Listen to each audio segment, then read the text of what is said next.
संसार के कितने भी संबंध हों उनके सन्मुख आप झूठ बोल सकते हो, लेकिन ठाकुर जी का स्वरूप ही ऐसा है कि वहां झूठ बोला नहीं जाता।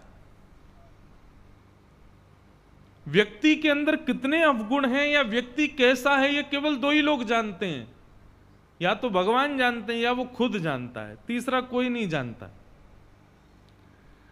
इसलिए जब ठाकुर जी के सन्मुख हम जाते हैं तो ये सिर झुकाना, हाथ जोड़ना, दंडवत प्रणाम करना, साष्टांग दंडवत करना, ये सब क्यों संभव हो पाता है? क्योंकि हम ठाकुर जी के रूप को देख के समझ जाते हैं कि मैं दुनिया से खुद को कितना भी छुपा लूं, इनसे नहीं छुपा हूं। ये सब जानते हैं। ठाकुर जी को देखते ही सत्य अपने आप प्रकट होता है, इसलिए वो सत्य स्वरूप है। लोग अपना विवाह के वर्षगांठ मनाते हैं, 50वां हो गया, 40 वर्ष हो गए, आदि आदि लोग मनाते हैं। लेकिन वास्तविकता बंधुओं, पति पत्नी भले ही अपनी कितनी भी जीवन की वर्षगांठ मना लें, वो एक दूसरे को पहचान पाए हैं अच्छे से, ऐसा संभव नहीं है। कई सारे राज हैं हमारे भीतर जो हम अपने भीतर ही रखते हैं, सबको नहीं बताते। लेकिन ठाकुर जी से कुछ नहीं छुपा, ठाकुर जी को सब पता है, इसलिए वो सत्य स्वरूप है। कई लोग आपने देखा होगा मंदिर में जाते हैं, कान पकड़ते हैं, इसकी कोई विधा नहीं है। ठाकुर जी के सन्मुख जाके नमस्कार करने की विधा है, दंडवत करने की विधा है, बस स्तुति गाने की विधा। ये कान पकड़ने की विधा कहां से आई है? ये आई कोई शास्त्राज्ञा नहीं है, कान पकड़ो ठाकुर जी के सन्मुख। वो कान सत्य पकड़वाता है।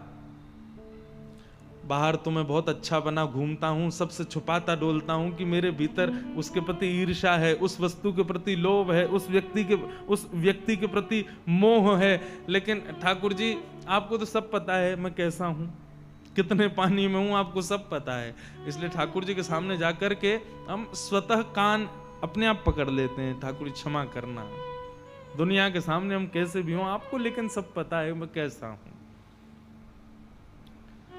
पापो हम पाप कर्मा हम पापात्मा पाप संभव त्राहि मां पुंडरीकाक्ष सर्व पाप हरो हरि।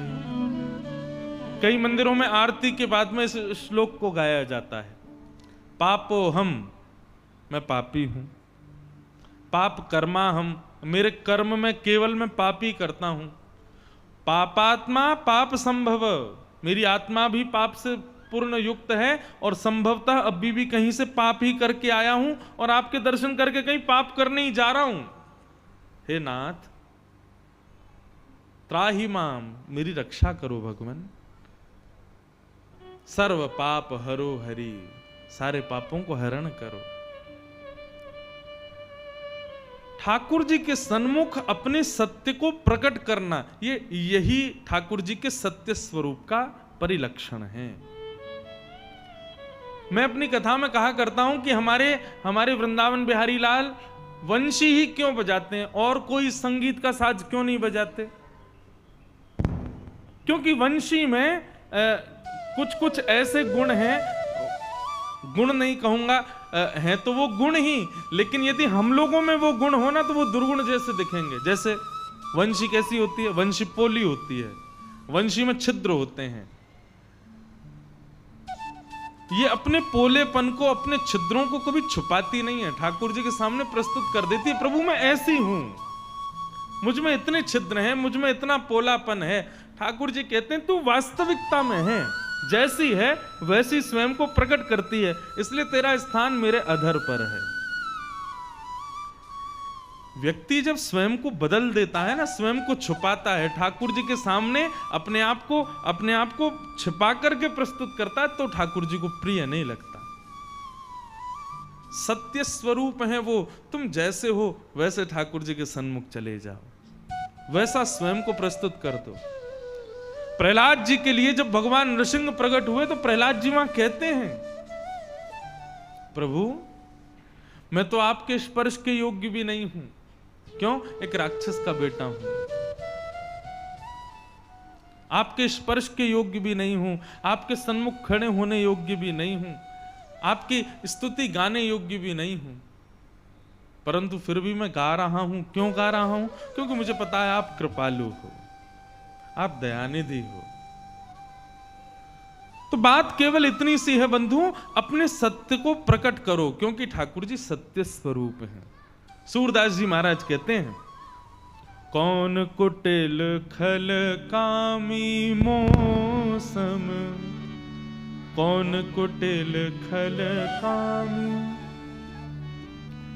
अब सूरदास जी जैसे जिनके भजन की पराकाष्ठा हम कभी विचार भी नहीं कर सकते, वो सूरदास जी महाराज ठाकुर जी से कहते हैं कौन कुटिल खलकामी मौसम। मतलब मैं जैसा हूं वैसा स्वयं को प्रस्तुत कर रहे हैं ठाकुर जी के आगे। क्यों? क्योंकि यही सत्य का प्रसाद ठाकुर जी को अति भाता है, अति प्रिय है। ठाकुर जी के सामने सत्य को स्वीकार करो। तो प्रथम स्वरूप ठाकुर जी का प्रथम रूप क्या है? सत्य। ठाकुर जी का दूसरा रूप है चैतन्य। ठाकुर जी चैतन्य है। चैतन्य का भाव क्या है? वे जड़ नहीं हैं। कई लोग ठाकुर जी को केवल पाषाण मात्र समझते हैं, केवल एक मूर्ति मात्र समझते हैं, अष्टधातु के हैं, मार्बल के हैं, आदि आदि इस प्रकार की भावना रखते हैं। ऐसा कभी विचार मत करना। हमारे छोटे से गिरधर लाल जी हैं, उनकी भी उत्सव में पूज्य महाराज जी कृपा करके पधारते हैं, आशीर्वाद देते हैं। अभी यहाँ पे भी विराज रहे हैं, आप कथाओं में चलते हैं साथ में। तो कई बार कई लोग उनका दर्शन करते हैं, दर्शन करके मुझसे पूछते हैं, महाराज जी आपके ठाकुर जी आप कितने में खरीद के लेके आए?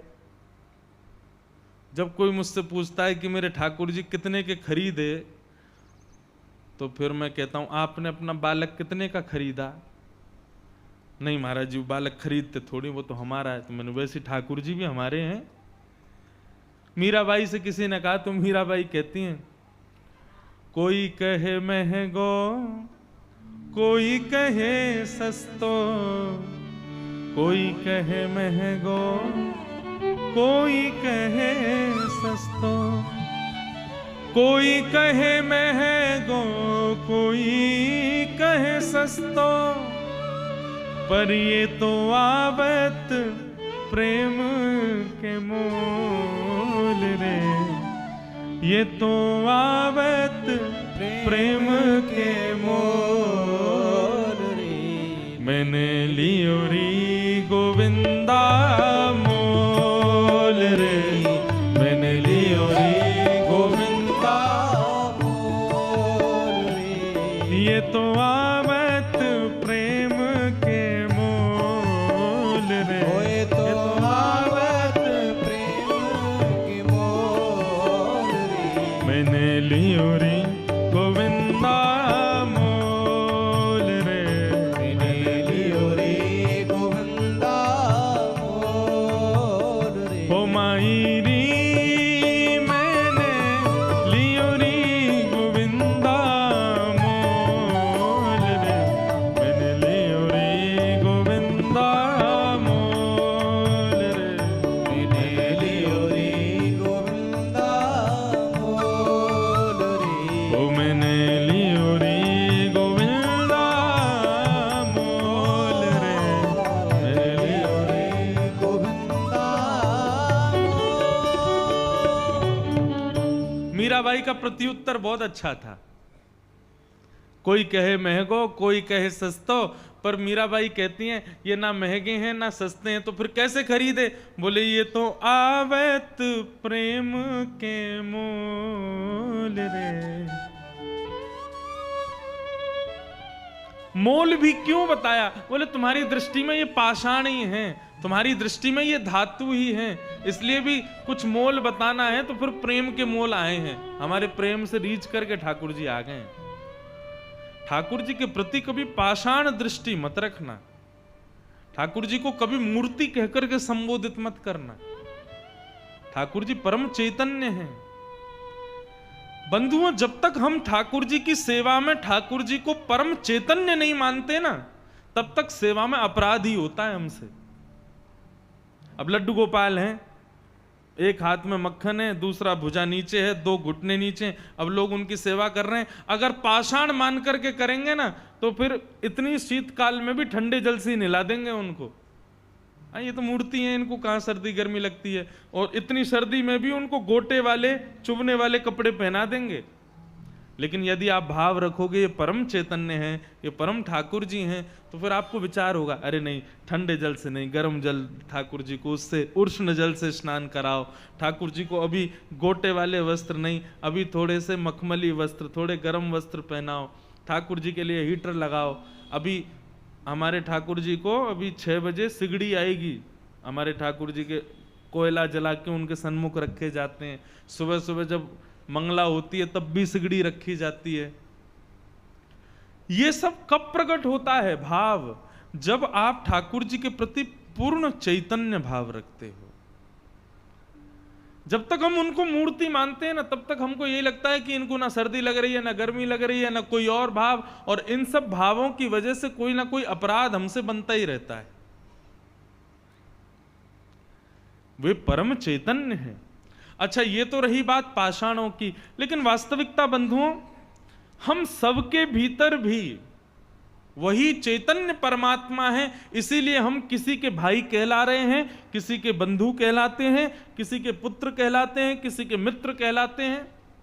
यदि वो चैतन्य हमारे भीतर से प्रस्थान कर जाए तो सारे घर के अपने ही हमको ले जाते हैं शमशान पे और जाके चिता में जला करके भस्म कराते हैं।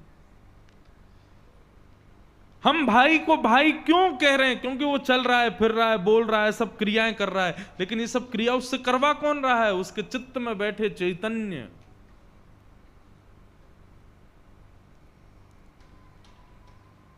आज आप किसी के पीछे भाग रहे हो, किसी से मिलने के लिए, किसी के पैर छूने के लिए, किसी को देखने के लिए, किसी के साथ सेल्फी लेने के लिए। क्यों? क्योंकि वो जीवित है, उसके भीतर चैतन्य विद्यमान है। कल को उसी व्यक्ति की यदि मृत्यु हो जाए, चैतन्य उसका परित्याग कर दे, वो परम अपवित्र है। फिर लाखों लोग जो उसको देखना चाहते हैं, उसके संग रहना चाहते हैं, वे भी उसको शमशान ले जाते हैं तो घर लौट करके स्नान करते हैं 2 बाल्टी पानी से। क्यों? हम अपवित्र हो गए। क्यों? कल तक तो तुम उसके लिए मरे जा रहे थे, कल तक तो वो तुम्हारे लिए इतना श्रेष्ठ था, आज क्यों पवित्र हो गए? क्योंकि उसको चैतन्य ने त्याग दिया। एक बार एक घर में किसी की मृत्यु हुई, सब रो रहे थे।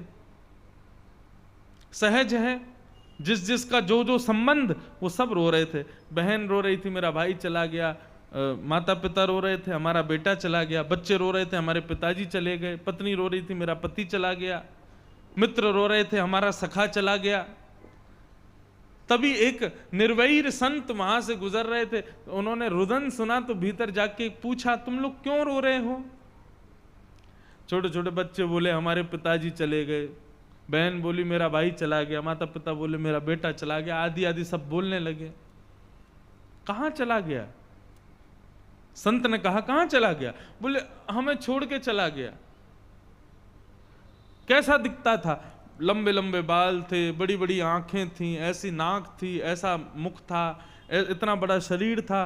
तो वहीं शव पड़ा था। तो संत ने कहा, इसके भी तो लंबे बाल हैं, इसकी भी तो बड़ी आंखें हैं, इसकी भी तो लंबी नाक है, ये भी तो उतना ही बड़ा है। बोले यही तो है हमारा भाई। तो फिर तुम रो क्यों रहे हो? ये तो तुम्हारे सामने है। नहीं, ये तो सामने है, लेकिन वो चला गया जो इसके भीतर था। संत ने कहा, उसको तुमने कभी देखा था जो उसके भीतर था? बोले नहीं देखा तो कभी नहीं। तो फिर रो क्यों रहे हो? जिसको तुमने सदा देखा वो तुम्हारे सामने है, जिसको तुमने सदा अवलोकन किया वो तुम्हारे सामने पड़ा है, वैसा ही है बिल्कुल। नहीं नहीं, ये तो है, लेकिन वो चला गया जो उसके भीतर था, वो उसको तुमने कभी देखा नहीं। तो फिर रो क्यों रहे हो? वास्तविकता यही है। हमारे परिवार में, हमारे घर में, हमारे रिश्तेदारी में या हमारे मित्रों में किसी की मृत्यु होती है तो हम रुदन उसके लिए नहीं करते। उसके लिए करते तो वो तो सामने ही है। हमारा रुदन होता है उस परम चैतन्य के लिए जिसको हम कभी पहचान नहीं पाए। जिसके संग हम खाते थे, जिसके संग हम रहते थे, जो हमारा सब काम करवाता था, जो हमारे संग रहता था, हंसता था, बोलता था, वो देखने में माया की वजह से हमारा भाई, बंधु, मित्र, सखा लगता था, लेकिन वास्तविकता में वो कौन था? परम चैतन्य, जो उसके भीतर था। ये भगवान का दूसरा स्वरूप है, चैतन्य। और ठाकुर जी का तीसरा स्वरूप क्या है? आनंद। आनंद में और सुख में भेद होता है। मैं अपनी कथा में इस बात को कहा करता हूं, ब्रजवासी के पेड़े खा लिए, आनंद आ गया। बिहारी जी की लस्सी पी ली, आनंद आ गया। वृंदावन की आलू की टिक्की खा ली, आनंद आ गया। कुछ भी हम खाते हैं, पीते हैं, देखते हैं, पहनते हैं, सुनते हैं, उसमें हम आनंद को परिभाषित करते हैं, परंतु वो आनंद नहीं है बंधुओं,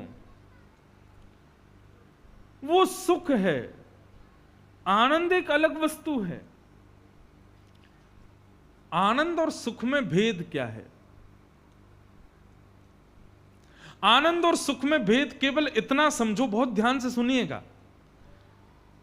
जहां पर देह में विद्यमान इंद्रियों को जब प्रसन्नता होती है, तब उसको हम सुख कहते हैं। परंतु जहां देह की इंद्रियों का कोई मतलब नहीं, जहां पर हमारे कंफर्ट जोन का कोई मतलब नहीं, जहां पर हमारे शरीर की विपरीत व्यवस्थाएं हैं, वहां जाकर के भी हम प्रसन्न हैं, उसको आनंद कहते हैं। अब जैसे कि आपको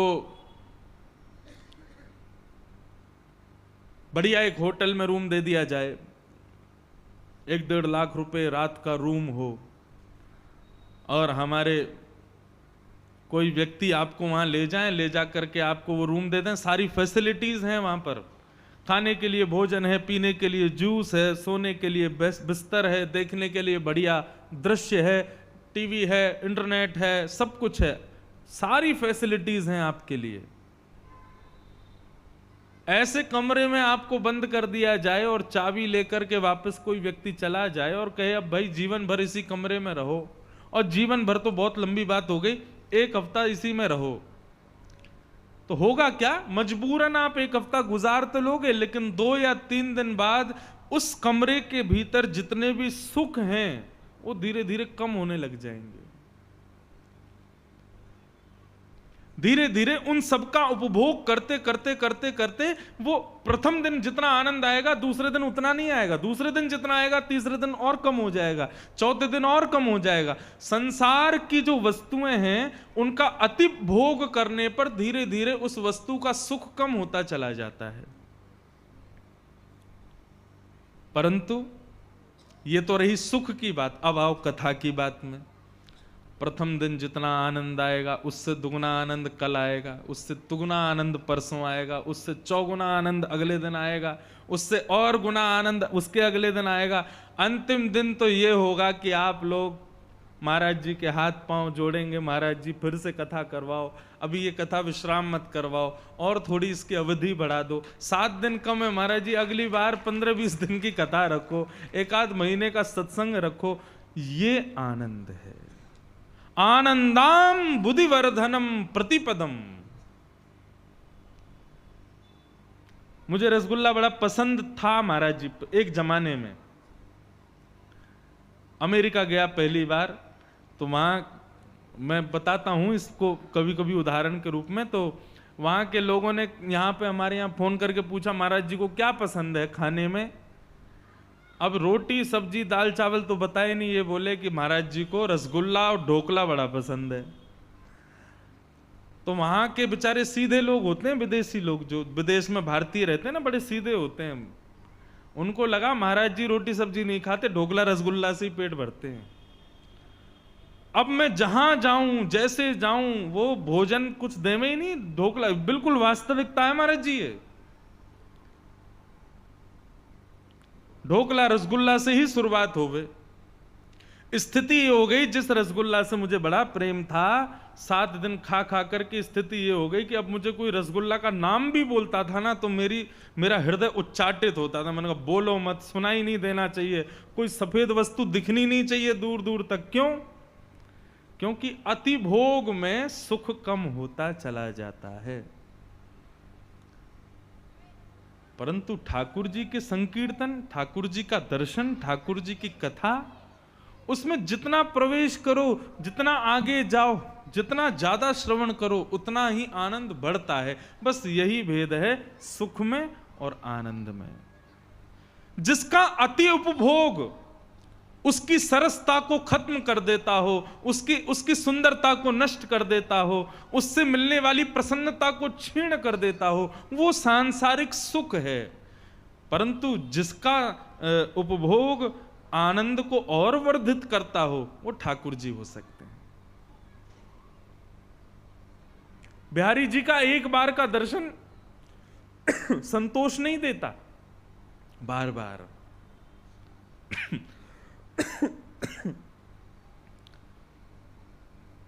सरकार यदि कोई ऐसी व्यवस्था शुरू कर दे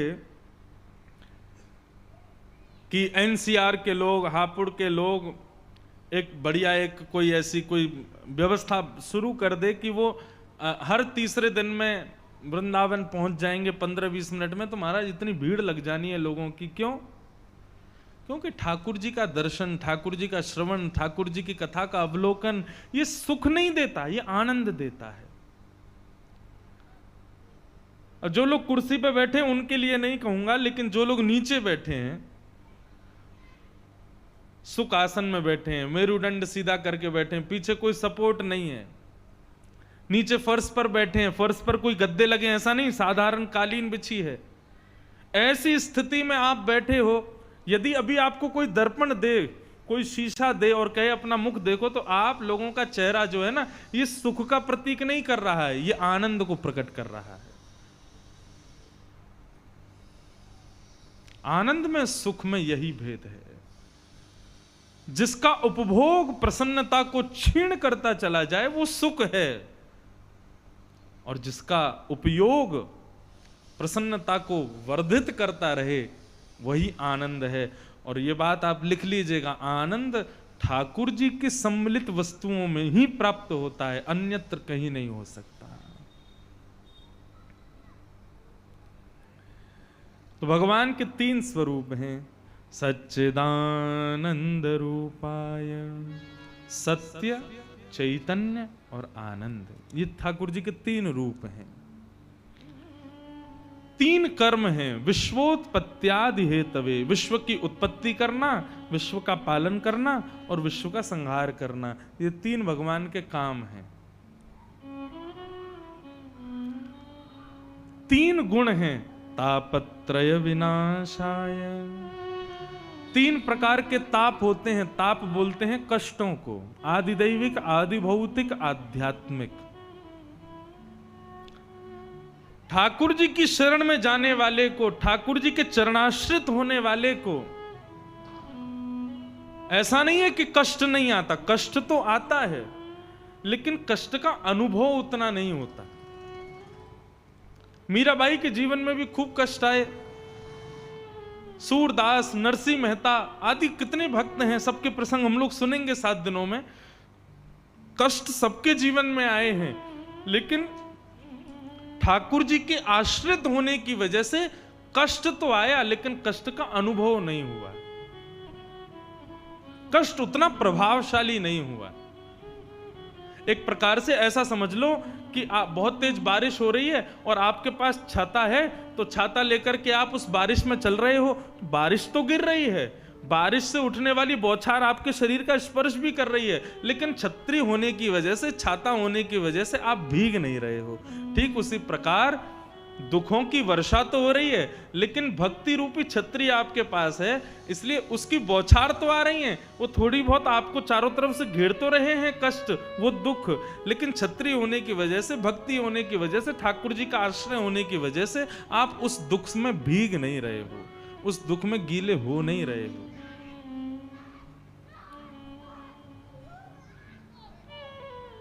खतरनाक बालक हैं भैया यहाँ पे। तापत्रय विनाशाय, 3 प्रकार के तापों का जो विनाश करते हैं। बंधुओं एक बात कहें, संसार को वैदिक स्तर पर एक नाम से संबोधित किया गया और वो नाम संसार का है दुखालय। क्या नाम है? दुखालय।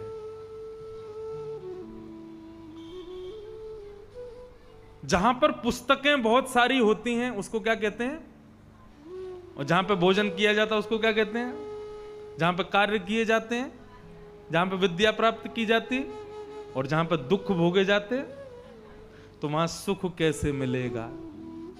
पुस्तकालय में जैसे भोजन नहीं मिलता, भोजनालय में जैसे पढ़ने को पुस्तक नहीं मिलती, कार्यालय में जैसे विद्या प्राप्त नहीं की जाती, ऐसे दुखालय में हम लोग किसके पीछे भाग रहे हैं? सुख। कैसे मिलेगा? नहीं प्राप्त हो सकता।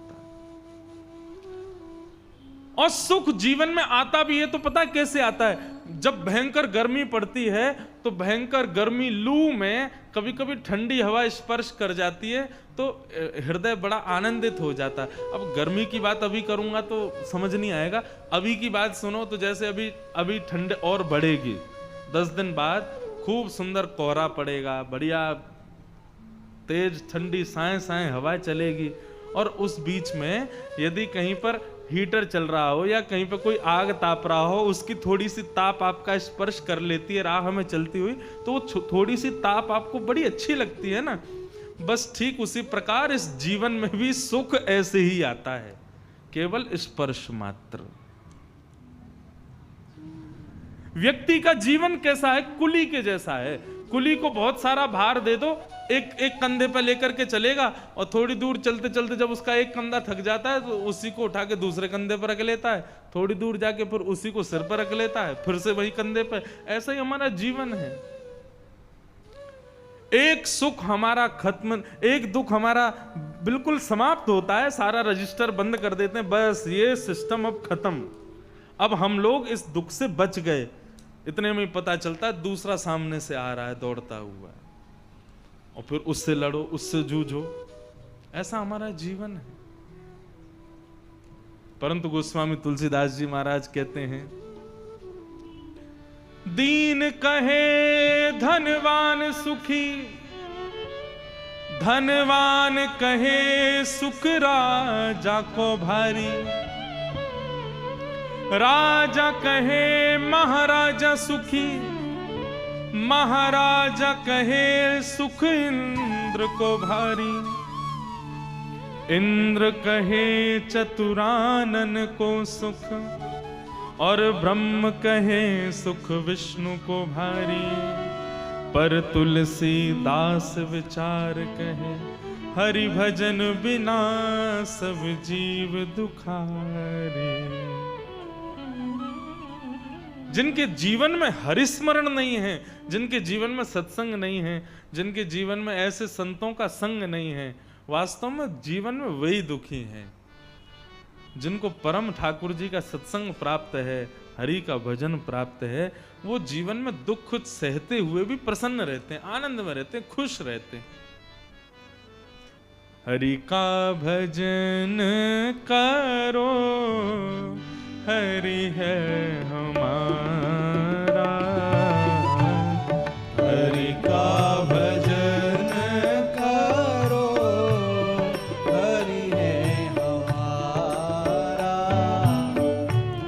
हरि का भजन करो, हरि है हमारा, हरि का भजन करो, हरि है हमारा। करताल बजा के गाओ।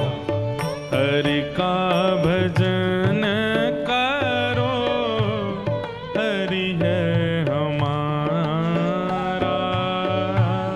हरि का इधर वाले भी बजाओ। करो, हरि है हमारा। ओ हरि नाम लेने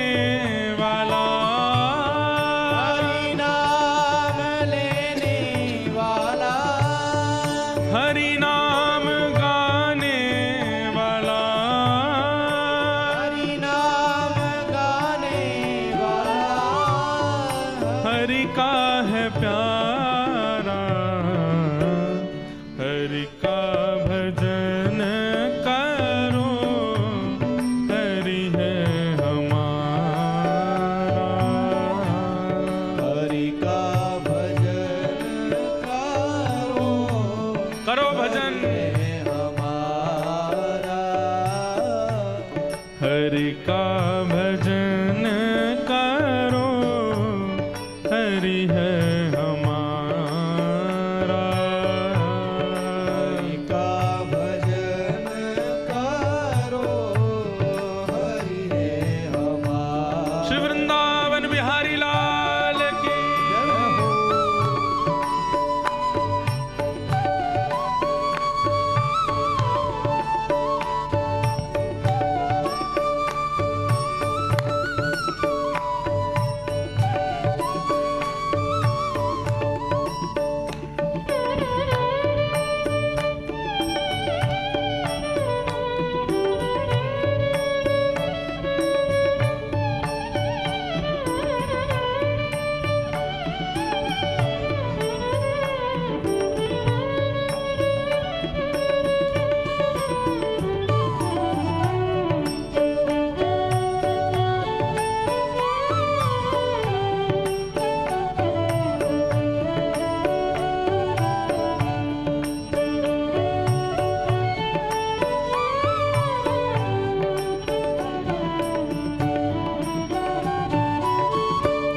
कोई कहे राधे श्याम, कोई कहे सीताराम। कोई कहे राधे श्याम, कोई कहे सीताराम। कोई कहे राधे श्याम, कोई कहे सीताराम। कोई कहे राधे श्याम, कोई कहे सीताराम। कोई गिरधर गोपाल, कोई राधा माधव लाल। कोई गिरधर गोपाल, कोई राधा माधव लाल। यही हरि दीन बंधु, यही हरि दीन बंधु, यही हरि करुणा सिंधु। यही हरि करुणा सिंधु। नमो बारंबार, हरि का भजन करो, हरि है हमारा। हरि का भजन करो, हरि है हमारा। ओ हरि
शास्त्र आज्ञा करते हैं मृत्यु के बाद हमारे संग कौन रहता है?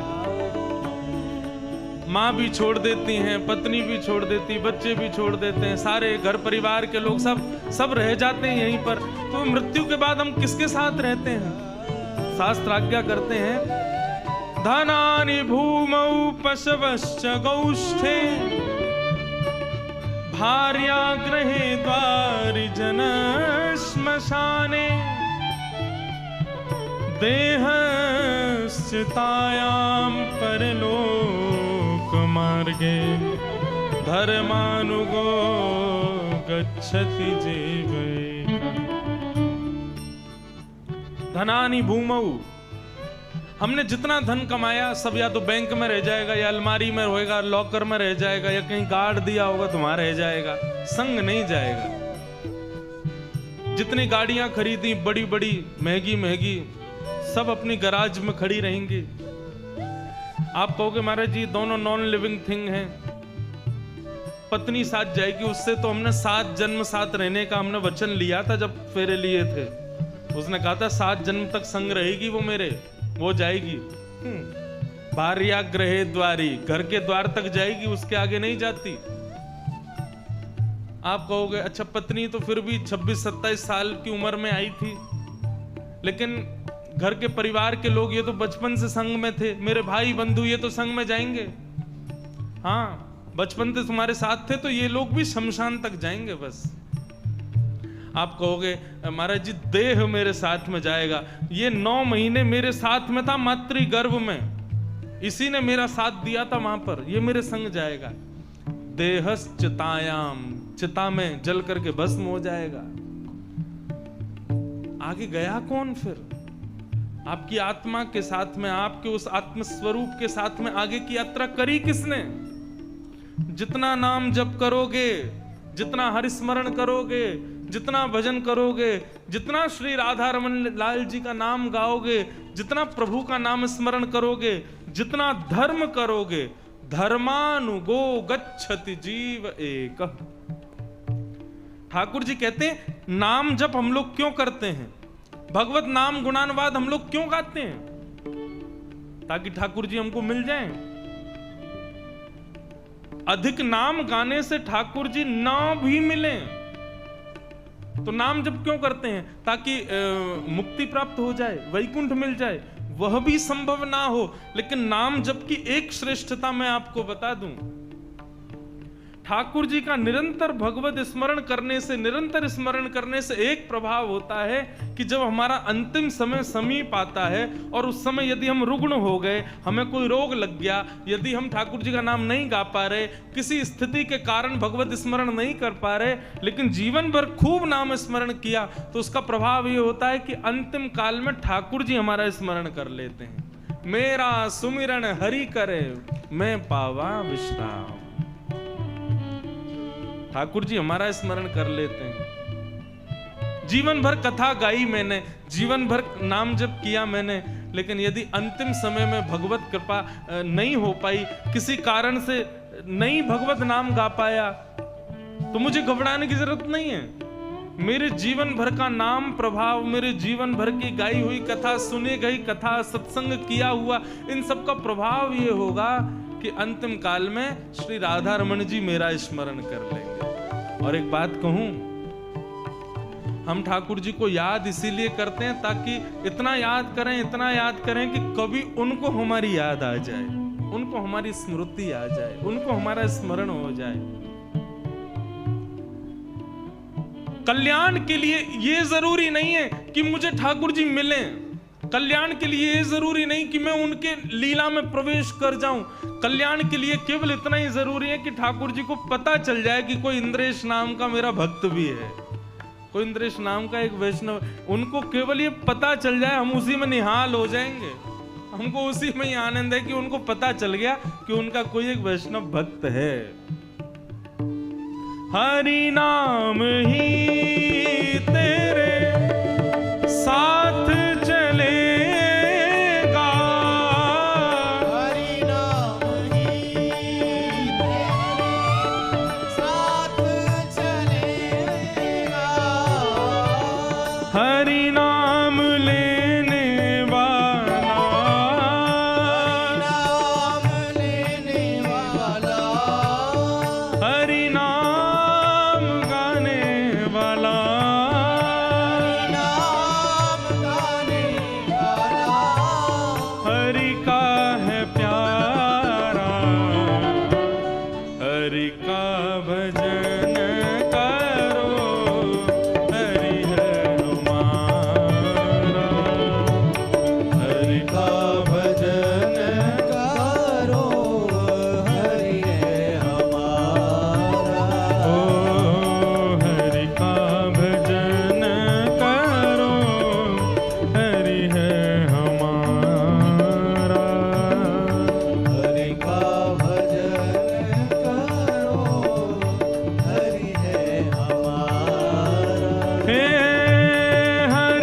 हरि स्मृति क्या करती है?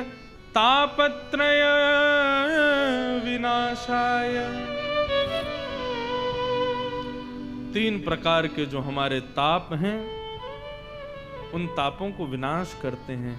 ऐसे श्री कृष्णाय वयं नुमः, ऐसे श्री कृष्ण को हम बारंबार प्रणाम करते हैं। बंधुओं,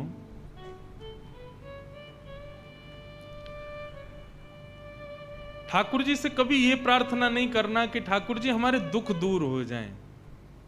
प्रारब्ध से प्राप्त होते हैं दुख, उनकी निवृत्ति के लिए भगवत भजन कभी नहीं करना।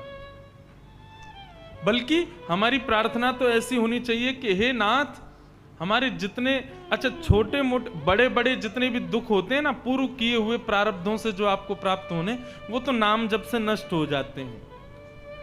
लेकिन जो छोटे मोटे थोड़े बहुत रह जाते हैं ना, यदि वो जीवन में आ जाएं तो जितना हो सके उनको भोग लो। क्यों? क्योंकि यदि आपने ठाकुर जी से प्रार्थना की कि ठाकुर जी हमारे कष्टों को निवृत्त कर दीजिए, कष्टों को दूर कर दीजिए, और कहीं ठाकुर जी ने वो कष्ट दूर कर दिया तो वो कष्ट रह जाएगा, उसको भोगने के लिए फिर पुनः जन्म लेना पड़ेगा। इसलिए एक ही जन्म में सारा हिसाब बराबर करके जाना है। और इस बात का प्रमाण हमारे श्री जगन्नाथ जी के परम भक्त हुए श्री माधवदास जी। तो माधवदास जी के प्रसंग में आता है कि श्री माधवदास जी ठाकुर जी की बहुत, दर्शन में उनकी बड़ी निष्ठा थी। श्री माधवदास जी का जब चरित्र पढ़ते हैं ना तो रोंगटे खड़े हो जाते हैं। क्यों? जब माधवदास जी मंदिर में प्रवेश करते थे, जैसे जगन्नाथ जी के सन्मुख पहुंचते थे तो श्री जगन्नाथ जी का विशाल स्वरूप वो अपनी पीठ पर झूमने लगता था माधवदास जी को देख करके। सुबह से लेकर के रात्रि तक वहीं रहते थे, दर्शन करते रहते थे श्री जगन्नाथ जी का। थोड़ी देर दर्शन करते थे, फिर बाहर आके बैठ जाते, नेत्र बंद करके उसी स्वरूप का स्मरण करते रहते थे। ऐसा माधवदास जी का भाव था। परंतु बंधुओं, ठाकुर जी बड़ी परीक्षा लेते हैं। और एक बात आपको स्पष्ट कर दें, भक्ति के पथ पर तो परीक्षाओं की झड़ी लगने वाली है। कई लोग कथाएं सुनते हैं तो फिर बाद में आते हैं तो प्रश्न करते हैं, महाराज जी एक बात कहें। मैंने कहा कहो। हम लोग इतना भजन करते हैं, इतना ठाकुर जी की सेवा करते हैं, इतनी कथा सुनते हैं, सत्संग करते हैं, वृंदावन जाते हैं, जगन्नाथपुरी जाते हैं, हरिद्वार जाते हैं, लेकिन छोटी छोटी गलतियों पर ऐसा लगता है ठाकुर जी नाराज हो गए और हमको कष्ट देते हैं। वही हमारे परिवार के कुछ लोग ऐसे हैं, ना कभी वृंदावन जाते हैं, ना कभी भजन करते हैं, सारी भक्ष दूषित वस्तुएं खाते हैं, सब गलत करते हैं, गंदे काम करते हैं, फिर भी उनके जीवन में हम देखते हैं कि किसी प्रकार का कोई कष्ट नहीं है। लक्ष्मी की वर्षा होती जा रही है और वो दिन ब दिन ऊपर पहुंचते जा रहे हैं, उनके जीवन में कोई कष्ट नहीं। और वहीं हम लोग अपनी वैष्णवता देखते हैं तो वैष्णवता देख करके हमको लगता है ठाकुर जी इतना कष्ट क्यों देते हैं।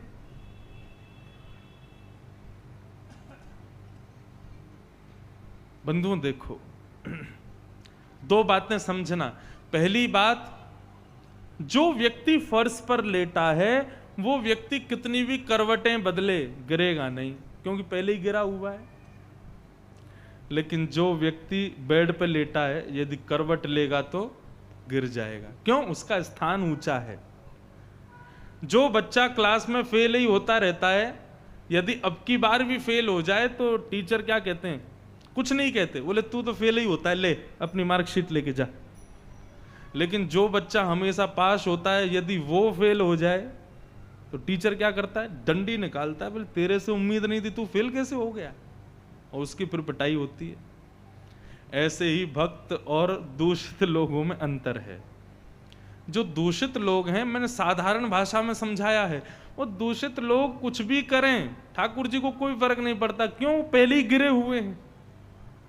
उनको संसार में ही पुनरपि जननम पुनरपि मरणम पुनरपि जननी जठरे शयनम, वो इसी चक्र में ही बंधने वाले हैं। इसलिए ठाकुर जी उनके प्रति ज्यादा ध्यान नहीं देते। ठीक है, तुमको जो करना करते रहो, संसार में ही रहो, भोग भोगो प्रसन्न रहो, खुश रहो, कुछ करना है वो करो। लेकिन जब किसी भक्त को ठाकुर जी देखते हैं तो फिर भक्त के पूर्व जन्म के संचित कर्मों के प्रति ठाकुर जी की थोड़ी चिंता होती है। ठाकुर जी कहते हैं इसके पूर्व जन्म के कर्म ऐसे हैं कि इसको ये अगर नहीं भोगेगा तो इसको बार बार जन्म लेना पड़ेगा। इसलिए ठाकुर जी सारे प्रारब्ध कर्मों को एक संग भेज देते हैं, जितना हो सके भोग ले, इसी जन्म में कंटक काट अपने और आजा मेरे पास। इसलिए वैष्णवों के जीवन में थोड़ी कष्ट की मात्रा ज्यादा होती है।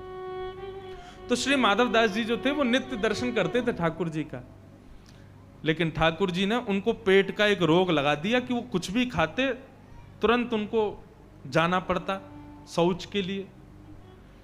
माधवदास जी का नियम था जितनी बार शौच जाते थे उतनी बार स्नान करते। तो माधवदास जी को पेट का तो रोग हुआ ही, बार बार स्नान करने से निमोनिया भी हो गया।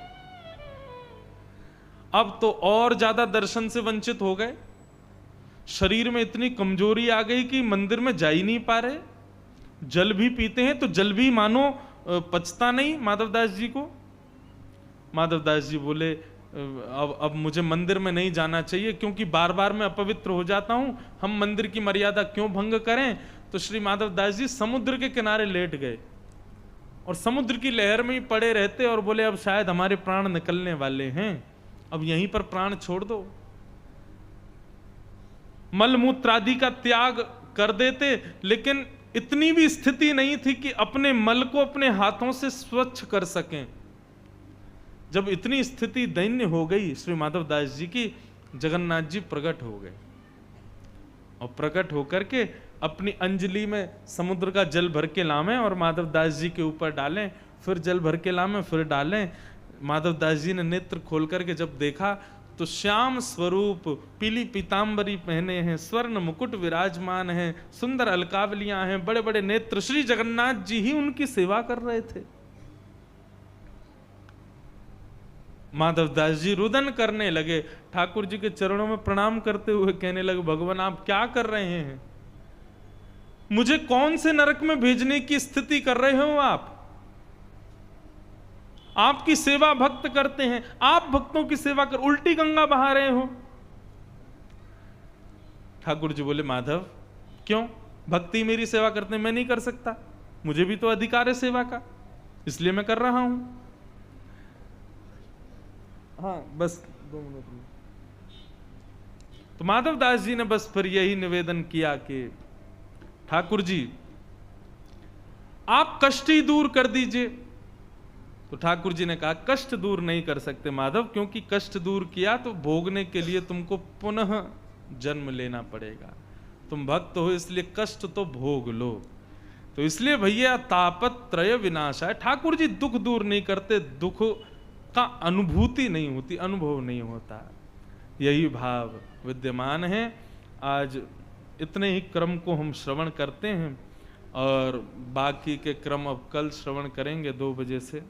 आज हम सबके मध्य में पूज्य महाराज जी पधारे हैं, उनको भी प्रस्थान करना है, तो बस इसी भाव के साथ कल पुनः 2 बजे सबसे फिर मिलेंगे। कल से विषय विस्तार से कहेंगे।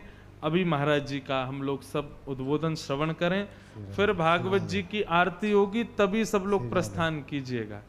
तो इसलिए सब लोग श्रवण कीजिए, श्रवण के पश्चात भागवत आरती होगी, फिर आप लोग यहाँ से प्रस्थान कीजिएगा। बोलो वृंदावन बिहारी लाल की, श्री राधा रमण लाल की जय जय श्री राधे। बोलिए बोलिए गंगा मैया की। एक बार सब हाथ उठा के कह दो गंगा मैया की। जुगल जोड़ी सरकार की, भारत माता की, हर हर महादेव। पूज्य महाराज श्री आज इंदौर से पधारे, क्योंकि गीता जयंती इस बार इंदौर में चल रही है, इस समय 6 तक, कल तक हो गई। तो पूज्य महाराज जी के गुरुदेव भी यहाँ जब जब हम याद करते थे वो भी हमेशा पधारते थे।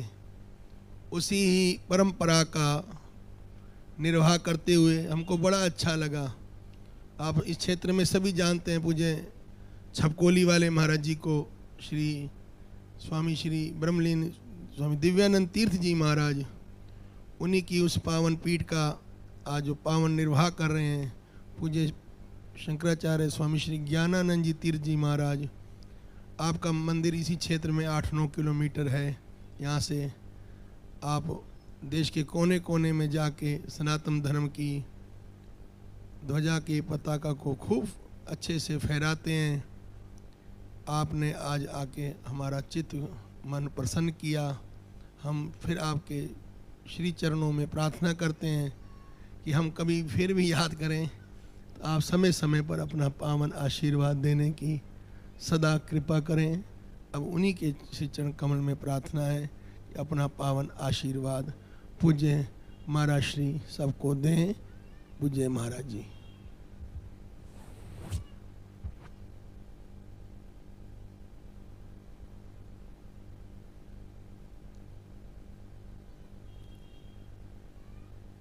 यस्वानुभवमखिल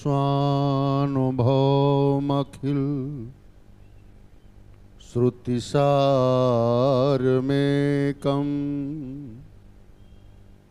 मध्यात्मदीप्तिर्सतां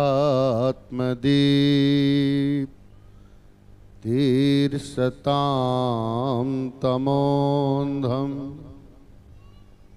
संसारिण्या करुणया पुराणगुह्यं तं व्याससूनुमुपयां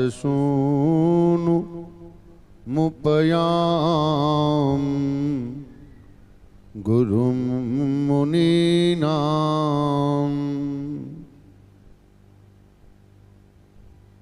समस्त श्रुतियों का सार सर्वस्व जिन महाभाग वेद व्यास जी द्वारा पुराण के रूप में प्राप्त हुआ, उन्हीं के आत्मज महाभाग सुखदेव जी की वंदना करता हूँ। आसन पर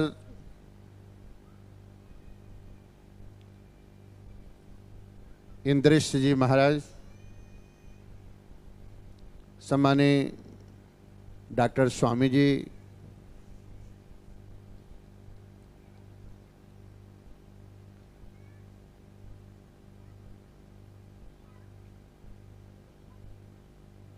रविंद्र जी महाराज,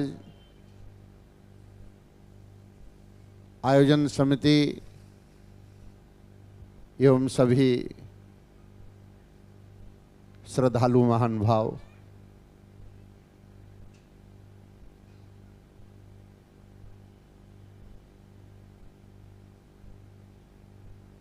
विद्यामित्रम प्रकाशे च। बचपन में सबका मित्र विद्या होता है। भार्या मित्रम गृहेषु च।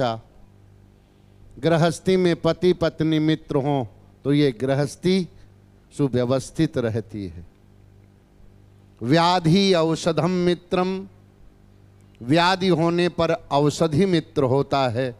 और धर्मम मित्रम मृतस्य चा, और जब मृत्यु होती है तो धर्म ही मित्र होता है, धर्म ही साथ देता है।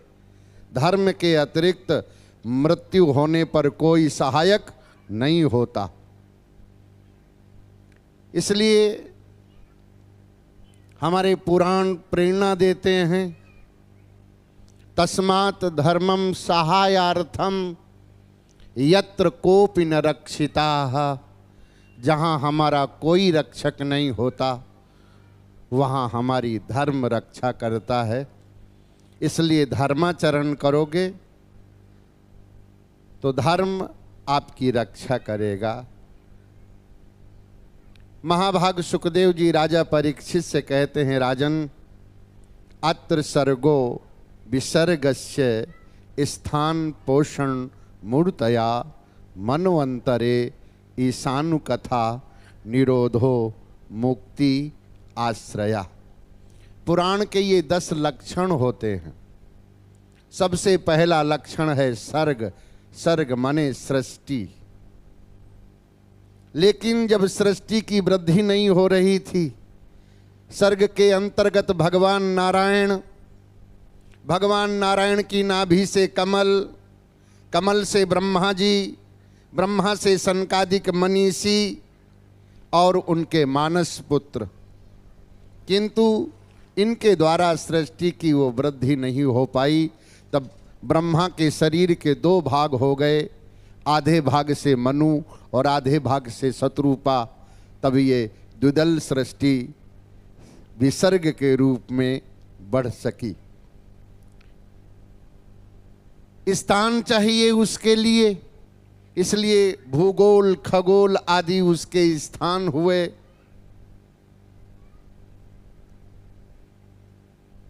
आजीविका के साधन जिससे जीव पोषित हो पाए, अन्नम प्राणिनाम प्राणा, समस्त प्राणियों का प्राण अन्न हुआ, औषधि हुआ, जिसके द्वारा ये प्राणी पोषित हो सके। ऊती, उनमें विकार की निवृत्ति के लिए सत्य ही सहायक होता है। इसलिए सत्यम त्रिकालावाद्यम, सत्य का तीनों काल में कभी अभाव नहीं होता। ऐसे ही परमात्मा जिनका कभी अभाव नहीं होता, महापुरुषों ने निर्गुण निराकार के रूप में, सगुण साकार के रूप में जिनका ध्यान किया, इनका पूजन अर्चन किया। जो जिस रूप में ब्रह्म के आलोक को प्राप्त करना चाहता, इसलिए भक्तों को भक्ति, रसिकों को रसरूप और ज्ञानी को है ज्ञान में श्रीमद् भागवत अनूप। भक्तों को भक्ति, ज्ञानियों को ज्ञान, रसिकों को रस प्राप्त होता है। ऐसी ये भागवत है। ये अनुपम भागवत महाभाग सुखदेव जी ने महाराज परीक्षित को जीते जीवन में वो मुक्ति की कला सिखा दी। इसलिए जिनका अतितरण करना है, प्रतिबंधोस्ति भातीति व्यवहार हार वस्तुनि तम निरस्य विरुद्धस्य प्रतिबंधोस्ति जायते। अस्ति भातीति व्यवहार हार वस्तुनि, अस्ति है इसलिए जो दिखाई पड़ रहा है और जो दिखाई नहीं पड़ रहा है। जो दिख रहा है उसमें भी ब्रह्म को दर्शन करना, जो नहीं दिख रहा है उसमें भी ब्रह्म का दर्शन करना। क्यों? आकाशाद वायुर वायुर अग्निर आपा आपा भुआ। तो आप लोग धरती देख रहे हो, भूमि देख रहे हो, ये भूमि दिखाई पड़ रही आपको।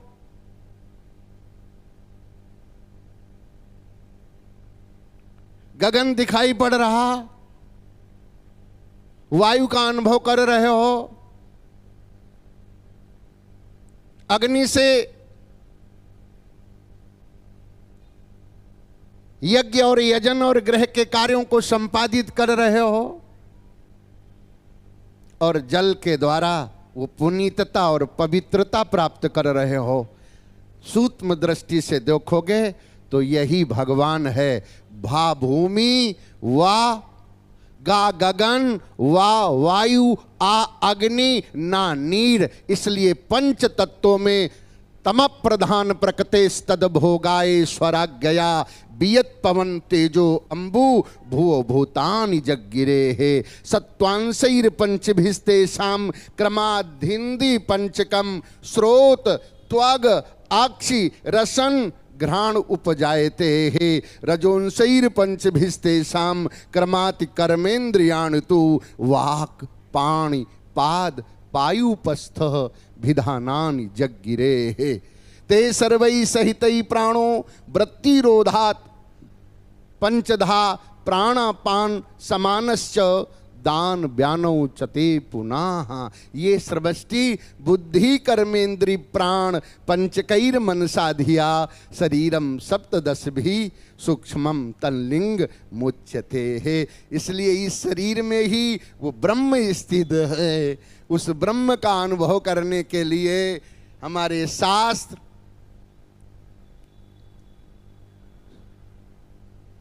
सावधान करते हैं, श्रोतव्याः, क्योंकि ज्ञान की शुरुआत श्रवण से होती है और कर्म की शुरुआत वर्णन से होती है। ज्ञान की शुरुआत ज्ञान की शुरुआत श्रवण से है और कर्म की शुरुआत वर्णन से है। इसलिए श्रोतव्याः कीर्तितव्यस्य, श्रवण करना वर्णन करना। इसलिए श्रवण वर्णन दोनों आकाश का विषय शब्द है। इसलिए आकाश का ज्ञानेंद्रिय स्रोत है और आकाश का कर्मेंद्रिय वाणी है। समाहितात्मनो ब्रह्मन् ब्रह्मणा परमेष्ठिना हृदय आकाश भूनादो वृत्तिरोधात् विभाव्यते। इसलिए इन सब में ब्रह्म का जब तक आलोक प्राप्त करने की चेष्टा नहीं करेंगे तब तक ब्रह्म का अनुभव क्यों? यो पश्यति साना ब्रूते, यो ब्रूते साना पश्यति। जिस आंख को देखना आता है उसको बोलना नहीं आता, और जिस वाणी को बोलना आता है उसको देखना नहीं आ पाता। इसलिए उसको मनन करना पड़ेगा, चिंतन करना पड़ेगा। महाभाग सुखदेव जी ने वो चिंतन दिया है। इसलिए कम शब्दों में, क्योंकि मुझे प्रस्थान करना है और स्वामी जी महाराज, डॉक्टर स्वामी जी महाराज का स्नेह रहा और मैंने बड़ा प्रयास किया और समय ने साथ दिया, जो आज इस शुभारंभ पर हम आपके बीच में उपस्थित हुए। जिनका निरोध करना है, रोकना है, हमारी असुर वृत्ति बढ़ती को प्राप्त नहीं हो, इसलिए रोक देना, किसी प्रतिबंध लगाना, वही प्रतिबंध असुरों की बढ़ती नहीं हो पाए, यही निरोध है। मुक्त हो जाना और भगवान का आश्रय प्राप्त करना अंतिम लक्षण आश्रय है। 10 लक्षण कर लक्षित होई, महापुराण भागवत सोई। श्री भगवान बिरंचई भाखा, ताते नाम भागवत राखा। साधन सत्र है और पुराना, फल स्वरूप भागवत बखाना। इसलिए 4 श्लोक की भागवत हरि ने दियो सुनाए, सुन करके मनमोहन मिले, भव सागर तर जाए, भव सागर तर जाए। 4 श्लोक की भागवत, 4 श्लोक की भागवत हरि ने दियो सुनाए, सुन करके मनमोहन मिले, भव सागर तर जाए। इसलिए भगवान नारायण ने पहले 4 श्लोक ब्रह्मा जी को सुनाए, ब्रह्मा ने नारद जी को, नारद जी ने व्यास जी को, व्यास परंपरा से सुखदेव को, फिर ये आज भी हम सबको प्राप्त है पुराणों के माध्यम से। मद्वयम भद्वयम बत्रयम वाचतुष्टयम अनापकलिंग स्कंधानी पृथक पृथक। मद्वयम माँ अक्षर से 2 पुराण हुए, मत्स्य पुराण और मार्कंडे पुराण। भद्वयम भा अक्षर से 2 पुराण हुए, भागवत पुराण और भविष्य पुराण। मद्वयम माँ अक्षर से 2 पुराण, मत्स्य पुराण, मार्कंडे पुराण। एक सृष्टि के प्रारंभ में, एक सृष्टि के प्रलय में। भद्वयम भा अक्षर से 2 पुराण, भागवत पुराण, भविष्य पुराण। बत्रयम और बा अक्षर से 3 पुराण, ब्रह्म पुराण, ब्रह्मांड पुराण, ब्रह्म वैवर्त पुराण। वा चतुष्टयम और वा अक्षर से 4 पुराण, वायु पुराण, वाराह पुराण, वामन पुराण, विष्णु पुराण। आ से अग्नि पुराण, ना से नारद पुराण, कु से कूर्म पुराण, गा से गरुण पुराण, पाद से पद्म पुराण। महाभाग सुखदेव जी कहते हैं, हे राजन परीक्षित, मदोयम भदोयम बत्रयम वाचतुष्टयम अनापक लिंग स्कंधानी पृथक पृथक। जब कोई घटना घटित होती है उस घटना का यथार्थ वर्णन इतिहास कहलाता है। इसलिए महाभारत घटनाक्रम है, महाभारत का वही निकाला हुआ सार भागवत के रूप में है। इसलिए जब कोई घटना घटित होती है उस घटना का यथार्थ वर्णन इतिहास कहलाता है। लेकिन लोक जगत में शिक्षा के निमित्त से जब घटना सुनाई जाती है और उस घटना से लोग शिक्षा ग्रहण करते हैं तब उसका नाम पुराण होता है। इतिहास घटना प्रधान होता है और पुराण शिक्षा प्रदान होता है। इसलिए आप कानों के मार्गम से हृदयंगम कीजिए और वाणी से भगवान के गुणों का वर्णन कीर्तन पाठ पारायण कीजिए। आपके हृदय की मलिनता निश्चित बाहर होगी। श्रोतव्या कीर्तितव्यस स्मर्तव्या ध्येया पूजस्य नित्यदाह, ये क्रम है। इसलिए पहले सुनिए फिर बोलिए, सुनिए बोलिए, मनन कीजिए, चिंतन कीजिए, पूजन कीजिए, ध्यान कीजिए, तब परब्रह्म परमात्मा को आप साक्षात अपने हृदय में ही पा सकेंगे। व्यासासन का अभिनंदन इंद्रेश जी महाराज को बहुत बहुत साधुवाद। सम्मानीय डॉक्टर स्वामी जी महाराज का अभिनंदन। ओम शांति, ओम शांति। महाराज जी से प्रार्थना कि उनके आभार में 2 शब्द आप आशीर्वाद देव चले। राम राम राम। ओम ओम ओम। वंदौ गुरुपद कंज कृपा सिंधु नर रूप हरि महामोहतम पुंज जासु वचन रवि कर निकर। व्यासपीठासीन परम विद्वान आदरणीय आचार्य प्रवर एवं हमारे अत्यंत स्नेही जिनके गुरुदेव से हमारा भ्रातृ संबंध रहा ऐसे आदरणीय उन्हीं के पावन पद को अलंकृत कर रहे शंकराचार्य श्री जगतगुरु शंकराचार्य स्वामी ज्ञानानंद जी महाराज, उपस्थित संत वृंद, विप्र वृंद, संगीताचार्य वृंद, भक्ति ज्ञान पिपासु प्रभु प्रेमी गुरुमुख सर्व सज्जनों, श्रद्धा भक्ति स्वरूपा आदरणीय सम्माननीय वात्सल्यमयी स्नेहवती भक्तिमती माताओं तथा बहनों, हमारे शंकराचार्य जी ने तो भागवत जी की व्याख्या बड़ी अनुपम ढंग से की है। उनका साधुवाद, उस पर चर्चा करने के लिए अधिक समय की आवश्यकता होगी। इसलिए मैं आचार्य श्री के प्रसंग का ही संक्षेप में स्मरण करता हूँ, मनन करता हूँ। अस्ति भाति प्रिय सत चित आनंद, सत्ता, प्रतीति और आनंदानुभूति, ये 3 चीज़ें हर जड़ चेतन में हैं।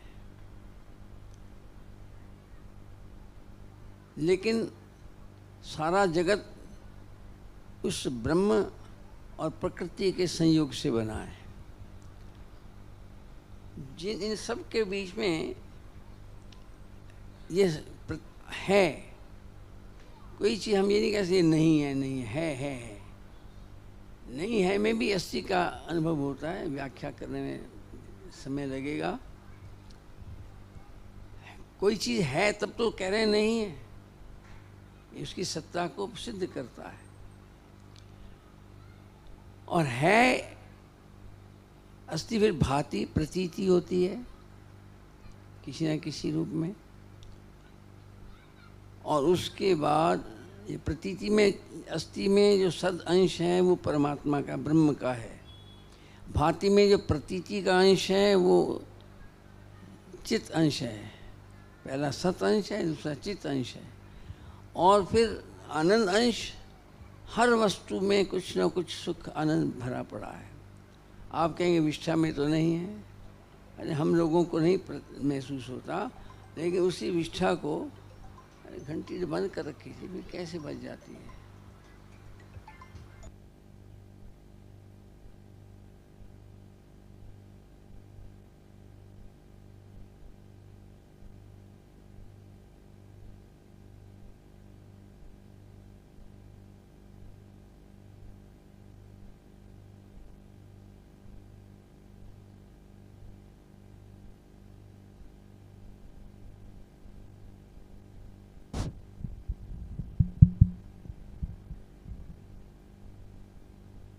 विष्ठा में हम लोगों को आनंद नहीं आता।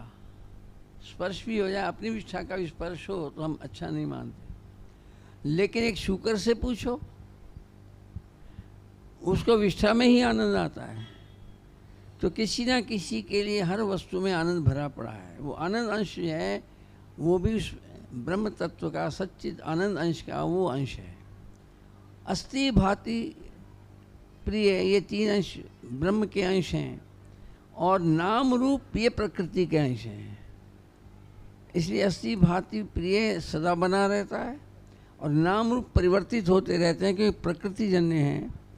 इसलिए हर जगह उसका अनुभूति करनी चाहिए, चाहे वस्तु रहने वाली हो चाहे न रहने वाली हो, सब में उसकी सत्ता विराजमान है।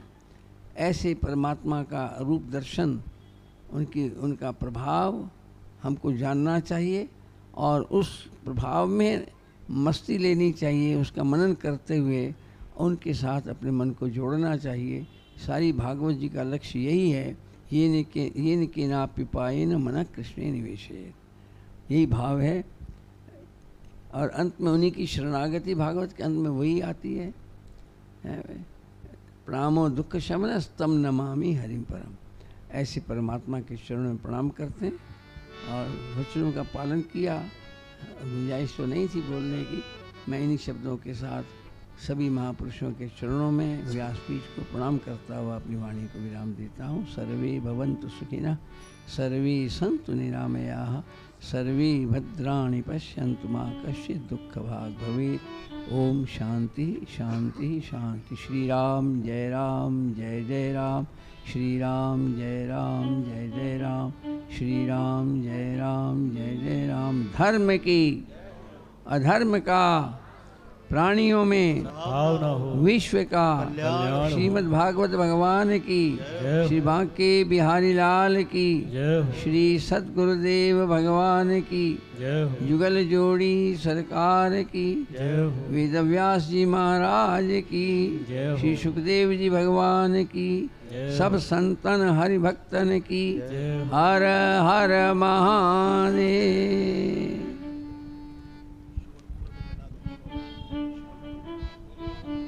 आरती के लिए